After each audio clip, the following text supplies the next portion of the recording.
Um bom dia para todos os meus irmãos que estão nos acompanhando nesta escola bíblica dominical da Primeira Igreja Batista em Porto de Santana, que fica aqui em Cariacica, no município de Cariacica, Espírito Santo.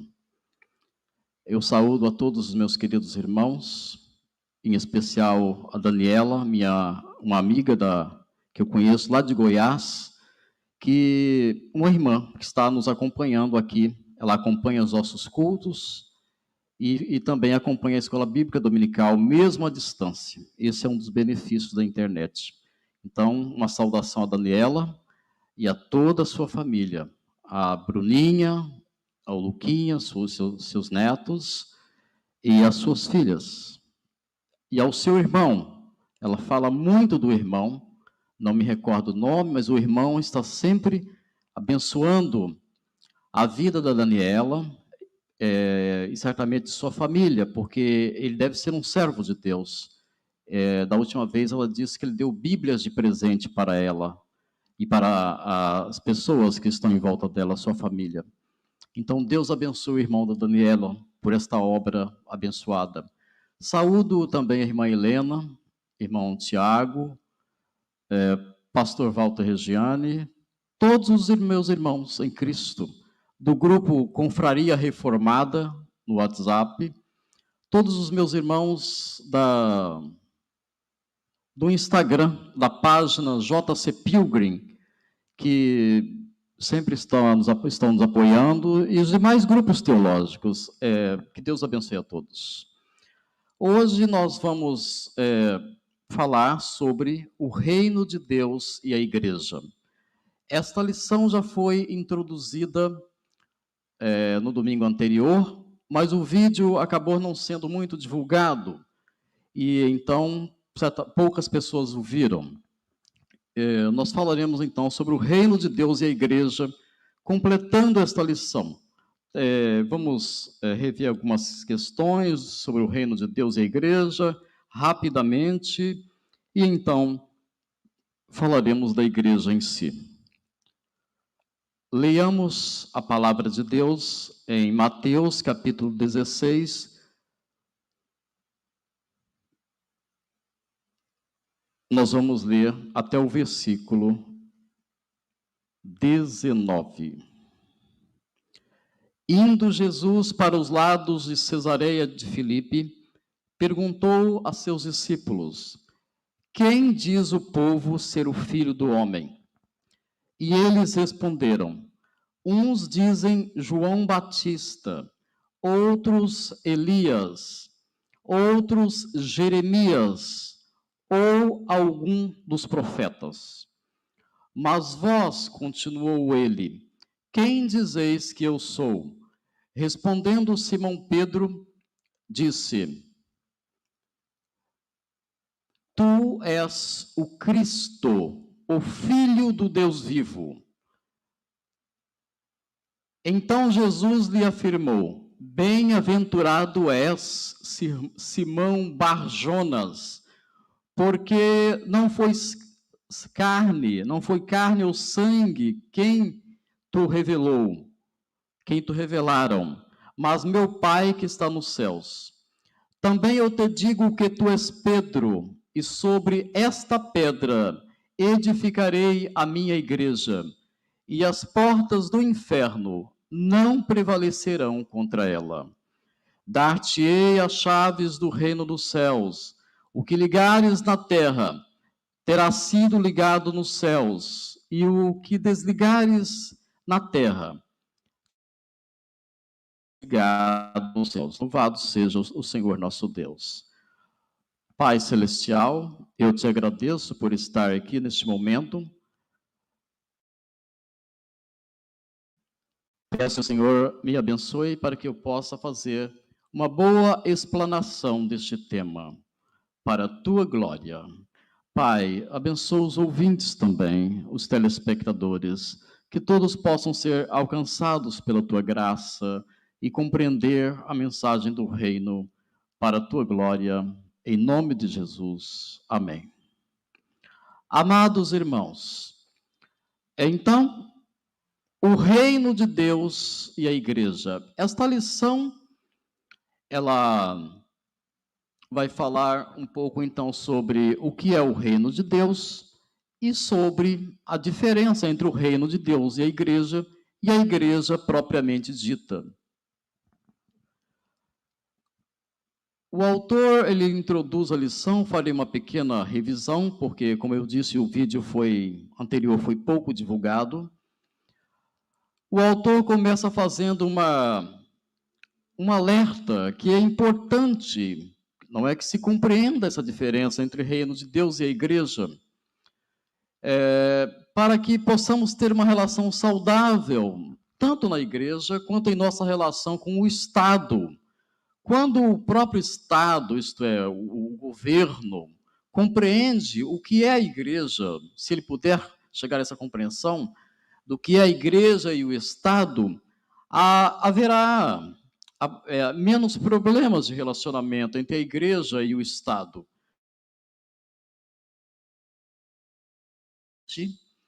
Nós temos defendido a separação, especialmente os cristãos batistas têm defendido a separação entre a igreja e o Estado.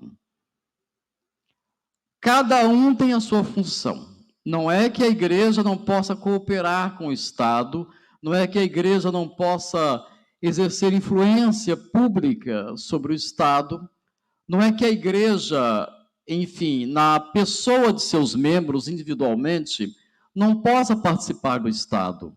Um cristão pode ser um vereador, um prefeito, um deputado, um senador, um governador, e pode ser até o presidente da República, um cristão pode ser. Mas a separação entre a igreja e o Estado significa que o Estado não pode ter nenhuma atitude de ingerência sobre a igreja. O Estado deve governar as questões que lhe cabem, que estão dentro da sua alçada e responsabilidade. E a igreja também deve exercer uma influência, a influência que a igreja deve exercer sobre o Estado e sobre a sociedade deve ser uma influência mais moral, de influenciar moralmente, ensinando os princípios do reino.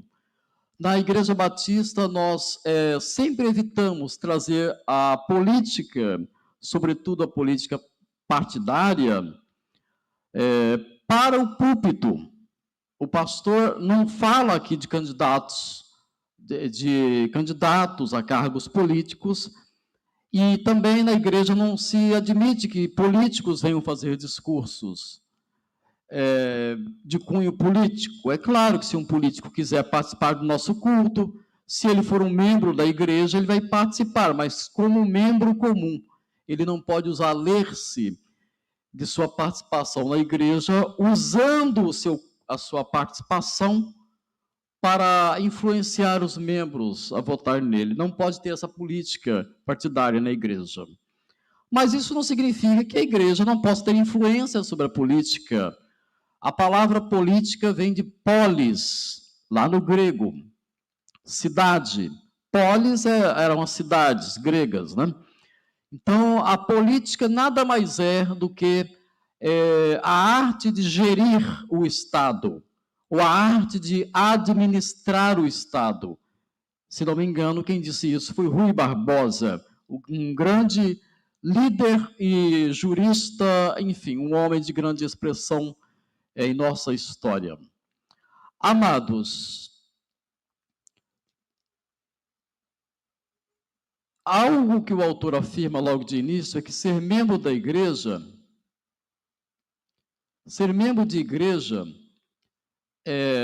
o que nós devemos compreender, ser membro da igreja não é a mesma coisa que fazer parte do reino de Deus. Existe uma diferença. A pessoa pode ser membro de uma igreja e não fazer parte do reino de Deus. Porque o reino de Deus, ele é espiritual.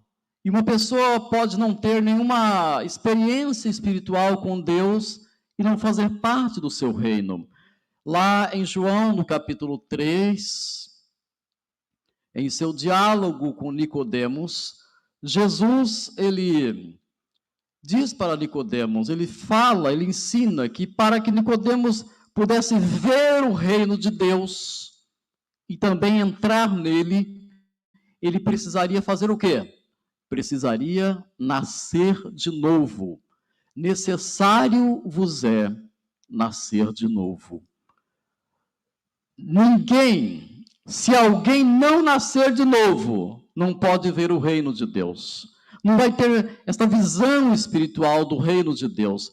Porque a Bíblia diz que o Deus desse século, Satanás, cegou o entendimento dos incrédulos.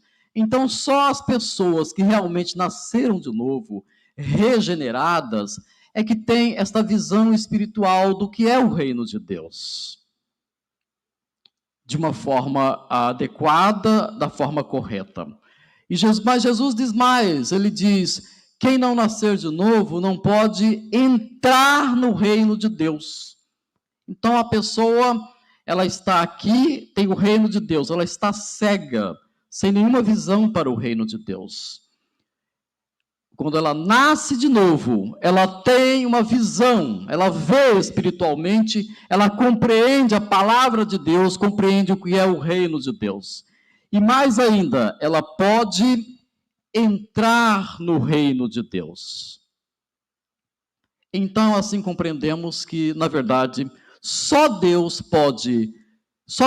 tem o poder de nos fazer ver e entrar no reino de Deus, porque só Deus, pela obra do Espírito Santo, só Deus pode fazer uma pessoa nascer de novo.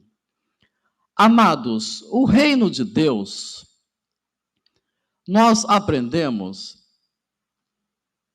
às vezes tem a expressão reino de Deus e reino dos céus, alguns autores diferenciam as duas expressões, mas nós podemos compreender em muitas das expressões, reino dos céus, a expressão dos céus está se referindo apenas à esfera espiritual de habitação de Deus. Por exemplo, nós oramos o Pai Nosso, dizemos, Pai Nosso que estás nos céus. Os céus, então, é o lugar de habitação de Deus, é o lugar onde Deus, a partir de onde Deus reina, é onde fica o trono de Deus. Então, quando dizemos a expressão reino de Deus, reinar é comandar, é governar, é ter o domínio sobre todas as coisas. Nosso Deus, ele é Deus soberano, então ele tem um domínio que nenhum rei desse mundo vai ter sobre o seu reino. Deus tem o domínio até sobre os átomos, as moléculas, todo o universo está debaixo do domínio de Deus. Então, há esse aspecto do reino de Deus em que Deus reina sobre tudo. E há um aspecto em que Deus reina dentro do coração das pessoas. Mas essa habitação interna de Deus, nesse sentido mais amplo e profundo que traz salvação, só é dado àquele que nasceu de novo. Se você não nascer de novo, você não pode ver o reino de Deus. Você não pode ver o reino dos céus. Então, essa expressão dos céus, ela tem esse sentido, dependendo do lugar onde está sendo usado na Bíblia, apenas de lugar onde Deus habita, onde está o trono de Deus, por meio do qual, de onde Deus reina. O trono da graça de Deus, o trono da glória de Deus. Deus está assentado neste trono. O nosso Senhor Jesus Cristo, Deus Pai, está assentado no trono do universo, governando todas as coisas. Até os ímpios estão debaixo do comando de Deus. Eles não podem fazer nada que Deus não permita ou ordene ou determine. Nem Satanás, nem os demônios, nem Satanás pode ir aonde Deus não permite ou ordena. Lembre-se da história de Jó. Deus fez uma cerca em volta de Jó, e Satanás, ele não conseguia ultrapassar essa cerca para tocar nem nas propriedades de Jó. Deus, então, levou Jó à provação e Deus, ele, digamos assim, ele diminuiu o espaço dessa cerca. E foi diminuindo, mas sempre prevaleceu essa cerca de proteção. Até o ponto em que Deus diz, você pode tocar até no Jó, até no corpo dele, mas você não pode tirar a vida dele. Na vida dele você não toca. Então Satanás, ele está debaixo do domínio de Deus. Imagine que haja um círculo de fogo, uma cerca de fogo ao redor de você. Se você é um filho de Deus, uma filha de Deus, Satanás não pode ultrapassar essa cerca de fogo, porque você está debaixo da proteção de Deus. Satanás só vai até onde Deus permite, e você está debaixo da proteção de Deus. Creio que foi Martinho Lutero que disse que Satanás ele é como um cachorro numa coleira, na coleira de Deus. Então, um cachorro que está numa coleira, ali que tem a corrente, ele vai até onde o dono permite, até onde o dono estende essa corrente. Satanás, ele seria assim. Essa é uma metáfora usada, uma comparação, né? É uma comparação para mostrar que Deus tem domínio sobre todas as coisas. Esse é o reino de Deus. O reino de Deus, nós aprendemos na lição, na página 120, esse é o estudo 21, que nós estamos terminando. O reino de Deus, ele é sobrenatural. Sobrenatural é o que está acima do natural. Deus criou o mundo natural, o universo, criado por Deus. A matéria é o mundo natural, tem as suas leis naturais regidas por Deus, criadas e regidas, governadas por Deus. Mas há um mundo sobrenatural. O mundo sobrenatural, ele não é contra o mundo natural, mas ele está acima deste mundo natural, ele está acima da natureza, da matéria. O mundo sobrenatural, o visível, a matéria, os átomos, moléculas, as partículas subatômicas, tudo veio do invisível. O visível veio do invisível, ou podemos dizer, o natural veio do sobrenatural. O natural veio do sobrenatural. Aliás, essa é uma lição para nós. Se nós queremos experimentar o sobrenatural de Deus, isto é possível, porque o sobrenatural de Deus, ele está acima do natural. O sobrenatural, Deus, por meio da obra sobrenatural, ele pode curar uma enfermidade. Ele pode curar uma enfermidade, ele pode expulsar um demônio. Quem opera, quem atua sobre o domínio do reino sobrenatural de Deus, atua debaixo dessa capacitação divina e sobrenatural de Deus. Amados irmãos, o reino de Deus é sobrenatural, Marcos 4, 26 a 29. O reino de Deus é invisível e não exterior, Lucas 20, 21. Certa vez Jesus falou, quando vai chegar um momento em que alguém vai dizer que o reino de Deus está aqui ou está ali, né? O reino de Deus ele é invisível, ele é espiritual. Tem um momento em que Jesus afirma o reino de Deus, ele está entre vós, é uma tradução.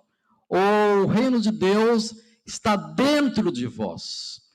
O grande escritor russo Lev Tolstói, às vezes conhecido como Leon Tolstói, ele escreveu um livro que tem esse título: O reino de Deus está dentro de vós.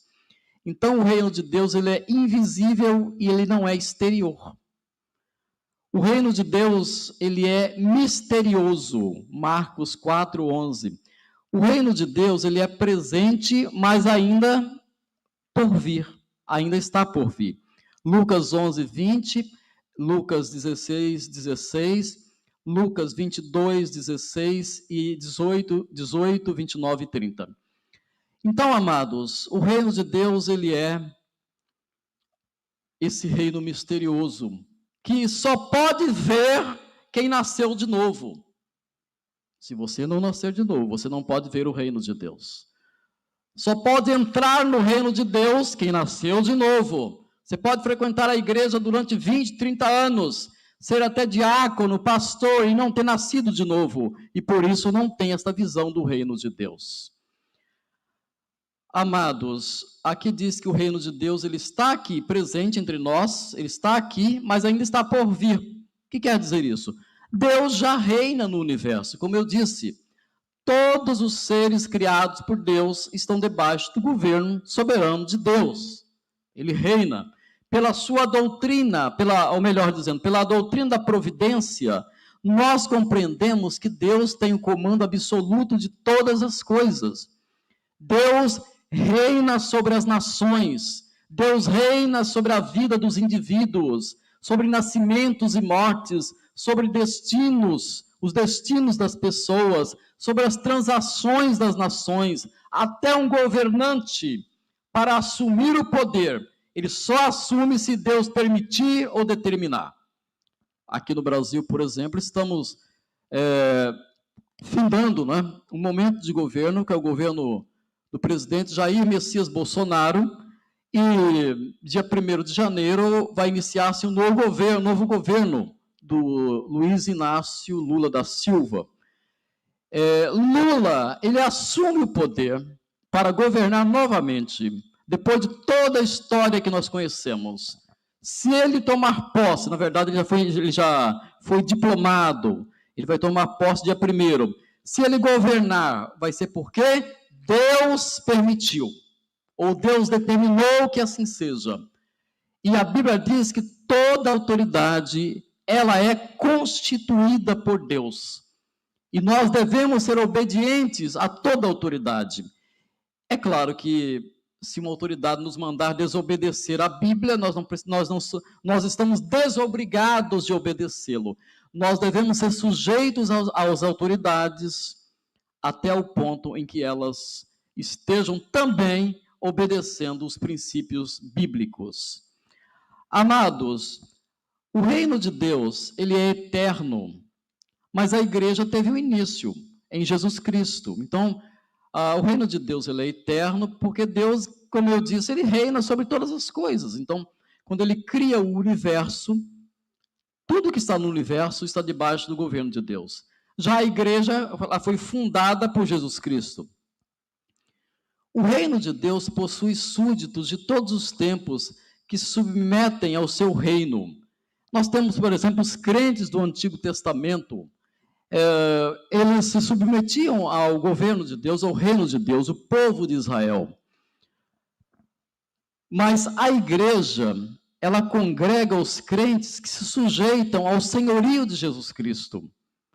Há uma diferença. Até o povo de Israel, que no passado, no Antigo Testamento, estava debaixo do governo de Deus, hoje, um israelita, para fazer parte da igreja de Jesus Cristo, ele precisa se submeter ao senhorio de Jesus Cristo, ele precisa crer em Jesus, precisa se arrepender de seus pecados, precisa se converter ao Senhor Jesus Cristo, precisa também nascer de novo. O reino de Deus, ele é invisível, a igreja de Deus, ela é visível e constitucional. O reino de Deus só pode ser visto por quem nasceu de novo. A pessoa só pode entrar nele se ela nasceu de novo.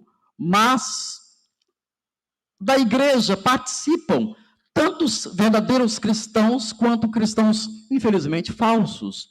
A Bíblia, Jesus nos conta a parábola do joio e do trigo. Os joios são os verdadeiros filhos de Deus. O trigo são os falsos, são os hipócritas. Eles participam da igreja por outros motivos, às vezes por serem mercenários, quererem usar a igreja para ganhar dinheiro, às vezes também porque a pessoa ela gosta do ambiente, ela faz amigos, ela está entre nós, mas nunca se converteu verdadeiramente a Jesus Cristo. Então, a pessoa pode ser membro da igreja visível, mas não fazer parte do reino de Deus que é invisível, ou da igreja invisível, aquela que só Deus vê, que são dos verdadeiros convertidos. A igreja também ela é institucional, ela faz parte do Estado. A igreja, para se criar uma igreja num país organizado, civilizado, é necessário fazer toda uma documentação, não é verdade? É registrar em cartório e tudo mais. Então, é uma instituição. Amados, e assim prossegue. O reino de Deus, ele é a esfera na qual a igreja é criada. A igreja, Deus cria a igreja para... É Deus que cria, por meio do seu reino, ele cria a igreja.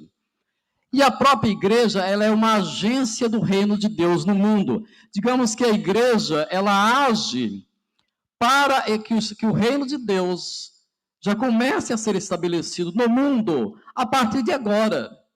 Só quando Jesus voltar é que o reino será implantado de forma definitiva, visivelmente para todos. Mas hoje nós já devemos defender os valores do reino de Deus e viver esses valores. A igreja, por isso, ela é uma agente, ela é uma agência do reino de Deus. E cada cristão verdadeiro, cada filho de Deus verdadeiro, é um agente do reino de Deus, onde quer que ele esteja. Louvado seja Deus. A palavra igreja em grego é eclesia, que significa reunião, ajuntamento, assembleia ou congregação. Apesar dos significados precisos de eclesia, a igreja tem sido associada a prédio ou a denominação, o que não confere com os dados bíblicos. No Novo Testamento, eclesia, a palavra grega eclesia, aparece 109 vezes, sendo que 14 vezes refere-se ao sentido universal. Isto é, universal porque é uma igreja que envolve todos os crentes de todos os lugares do planeta, os crentes verdadeiros, e os crentes, os cristãos verdadeiros de todas as épocas. Louvado seja Deus. Então, amados irmãos, 14 vezes, então, a palavra se refere à igreja universal, mas 99 vezes se refere à igreja local, a um grupo de crentes que se reúne em um determinado lugar, como, por exemplo, a Igreja Batista em Porto de Santana. Então, amados, entendam, às vezes a gente usa, na língua portuguesa, talvez em outras línguas também, né, inglês, church, a gente usa a palavra igreja, às vezes, no sentido do prédio. A pessoa fala assim, eu estou indo para a igreja. A gente fala isso o tempo todo. Esse é um sentido que é da língua portuguesa, está correto. Não é? Quando você fala que está indo para a igreja, você está indo para o templo. Mas, na Bíblia, igreja não é o prédio. Igreja são as pessoas, os seres humanos, você, eu, os seres humanos verdadeiramente regenerados pela obra do Espírito Santo. A igreja se originou em Jesus Cristo, como nós lemos aqui. Jesus fundou a igreja. Ele diz, também tu és Pedro, e sobre esta pedra edificarei a minha igreja, e as portas do inferno não prevalecerão contra ela. Observe o que Jesus diz sobre a igreja. Mateus, capítulo 16, versículo 18. Também eu te digo que tu és Pedro, e sobre esta pedra edificarei a minha igreja, e as portas do inferno não prevalecerão contra ela. Aqui nós temos 4 ensinamentos. Primeiro, o próprio Jesus, ele é o fundamento da igreja, porque ele diz sobre esta pedra. Ele usa o pronome esta e não essa. Se ele estivesse se referindo a Pedro, ele falaria sobre essa pedra, mas ele disse esta pedra, isto é, sobre si mesmo. Jesus é o fundamento da igreja. Segundo ensinamento que nós temos, Jesus diz, eu edificarei a minha igreja. Jesus é o edificador da igreja, o construtor da igreja, o edificador. Nós participamos como cristãos que estamos sendo conformados à imagem de Cristo desta edificação. Mas Jesus, ele é que é o edificador da igreja. E Jesus diz, eu edificarei a minha igreja. Jesus, ele é o dono da igreja. Não é o pastor que é o dono da igreja. Não é o diácono que é o dono da igreja. Não é nenhum irmão ou irmã influente que são donos da igreja. Jesus diz, a igreja é minha. É a minha igreja. Então Jesus, ele é o dono da igreja. Temos aqui mais um ensinamento, um quarto ensinamento sobre a igreja. Jesus diz, e as portas do inferno não prevalecerão contra ela. Às vezes se traduz como os portões do inferno. Nesta frase, nesta afirmação, nós aprendemos que Jesus, ele é o protetor da igreja. Se você faz parte da igreja de Jesus Cristo, você tem Jesus como seu protetor. Ele te protege, porque ele é Deus, e ele te guarda como uma menina de seus olhos. Então, neste versículo, nós aprendemos que Jesus, ele é o fundamento da igreja, ele é o edificador da igreja, ele é o dono da igreja, e ele é o protetor da igreja. Louvado seja Deus. Amados irmãos, nós, então, aprendemos já que a igreja, ela é universal e local. Você que está em casa acompanhando a lição, você pode se informar sobre isto. A diferença entre a igreja ser universal e local, na página 122. A igreja, o significado universal de igreja, refere-se à totalidade dos crentes salvos, em todos os tempos e lugares. Efésios 1, 22. E aí você pode passar a ler mais textos. Por exemplo, nós temos aqui, na Declaração Doutrinária da Convenção Batista Brasileira, nós aprendemos que a igreja, ela é a reunião universal dos remidos de todos os tempos, estabelecida por Jesus Cristo e sobre ele edificada, constituindo-se o corpo espiritual do Senhor, do qual ele mesmo é o cabeça. E a igreja local? A igreja local, nós já explicamos. O significado da igreja local é a realidade histórica na qual se encontram os crentes. A igreja local são os membros visíveis da igreja. Então, tem uma igreja em cada lugar do Brasil, em cada país, né? Tem uma igreja onde os países permitem a proclamação do cristianismo. Então, esta é a igreja local. É uma realidade histórica, é uma realidade também, podemos dizer, geográfica. Louvado seja nosso Deus, louvado seja nosso Deus. Amados, nós temos aqui, então, nesta lição, a necessidade de compreendermos o que é a igreja, qual a diferença entre o reino de Deus e a igreja, e o que é a igreja. Tem aqui alguns versículos que eu vou ler para terminar esta lição. Eles falam sobre a igreja. Por exemplo, em Hebreus, capítulo 10, versículos 24 e 25, nós aprendemos que nós devemos congregar-nos. Nós não podemos deixar de nos congregar, como é costume de alguns. Depois nós vemos em Romanos, capítulo 12, versículos 4 e 5, que a igreja, ela é um corpo, o corpo de Cristo. E que cada cristão, cada filho de Deus que faz parte desta igreja, ele é um membro desse corpo. Diz a palavra, porque assim como em um corpo temos muitos membros, e nem todos os membros têm a mesma operação, assim nós que somos muitos, somos um só corpo em Cristo,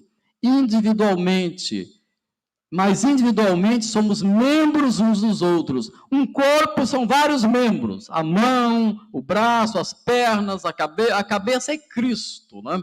Mas um corpo tem vários membros. E os membros não atuam isoladamente, a mão não vai atuar separada do corpo, os dedos, todos os órgãos do corpo, eles atuam em conjunto, fazem parte do corpo. Cada um tem a sua função, mas não atua de forma independente. Amados irmãos, 1 Coríntios 3,9 diz, porque nós somos cooperadores de Deus. vós sois lavoura de Deus e edifício de Deus sois vós. Então, nós vemos aqui mais palavras sobre a igreja. Cada cristão é um cooperador, nós somos cooperadores, temos que cooperar. Cooperar é operar juntos, um ajudando o outro. Nós somos lavoura de Deus, você tem uma lavoura de café. Quem é que plantou essa lavoura? Quem é que regou? Não é? A Bíblia diz que um planta e o outro rega, mas quem dá o crescimento é Deus. Portanto, nós somos lavoura de Deus, nós pertencemos a Deus. E edifício de Deus sois vós. Um edifício é formado por vários tijolos, que juntando eles, constroem o edifício. Pois nós somos o edifício de Deus. Como eu disse, o próprio Senhor Jesus Cristo, Ele é o edificador da igreja, Ele é Deus. Amados irmãos, estamos então caminhando para o encerramento desta lição. A palavra de Deus diz que a igreja também, ela é templo do Espírito de Deus, que habita em nós. Cada cristão individualmente tem o nosso corpo, ele é templo do Espírito Santo, o corpo físico, cada ser humano, cada cristão. Mas também tem um sentido coletivo, em que o Espírito de Deus habita no corpo de Cristo, que é a igreja, sendo Cristo o cabeça desta igreja. Amados, veja aqui, deixe-me ver se há mais algum texto que eu possa ler para os irmãos. Há muitas recomendações aqui de que nós não devemos parar de congregar-nos, deixar de congregar. Quando nos reunirmos, devemos louvar a Deus, ensinar a palavra de Deus, devemos cantar salmos, hinos, cânticos espirituais, dar graças a Deus em tudo, como diz em Colossenses 3,16. Nós temos muitos ensinamentos assim, da palavra de Deus. Efésios 2, 19 e 20. Assim, já não sois estrangeiros, nem forasteiros, mas concidadãos dos santos e da família de Deus, edificados sobre o fundamento dos apóstolos e dos profetas, de que Jesus Cristo é a pedra principal. Louvado seja Deus.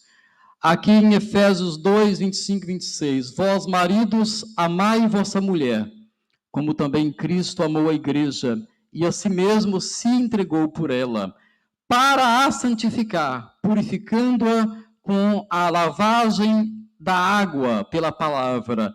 Então, Cristo, ele amou a igreja e se entregou por ela. Louvado seja o nosso Deus. E com o propósito de a santificar, a separar, a tornar pura, a purificar. Como a igreja é purificada? Por meio da palavra de Deus. Por isso que Jesus disse para os discípulos em certo lugar, ele fala, vós já estáis limpos pelas palavras que vos tenho falado. Então, as palavras de Jesus, a palavra de Deus, ensinada de uma maneira fiel na igreja, quando o pastor ensina a Bíblia, prega a Bíblia, ele está trabalhando nesta obra de Cristo, de santificar a igreja, de purificar a igreja. Amados irmãos, assim nós devemos crescer em tudo naquele que é o cabeça, Cristo. Cristo, ele é a cabeça da igreja, do corpo, porque ele é que comanda. Ele é o fundamento, ele é o edificador, ele é o dono da igreja, ele é o protetor da igreja, ele é o cabeça da igreja, ele é o nosso comandante da igreja. Louvado seja o Senhor. Amados, vou encerrar aqui com Efésios 3, vou encerrar com esse versículo. Efésios 3, 20 e 21, onde nós temos uma promessa poderosa de Deus para a igreja. Ora, aquele que é poderoso para fazer tudo muito mais abundantemente, além daquilo que pedimos ou pensamos, segundo o poder que em nós opera, a esse glória, glória, glória na igreja, por Jesus Cristo, em todas as gerações, para todos sempre. Amém. Que Deus abençoe a sua vida neste domingo, que você possa ter um ano espetacular. Esta é a primeira escola bíblica de 2023, então que este ano você possa viver para a glória de Deus, em nome de Jesus. Amém.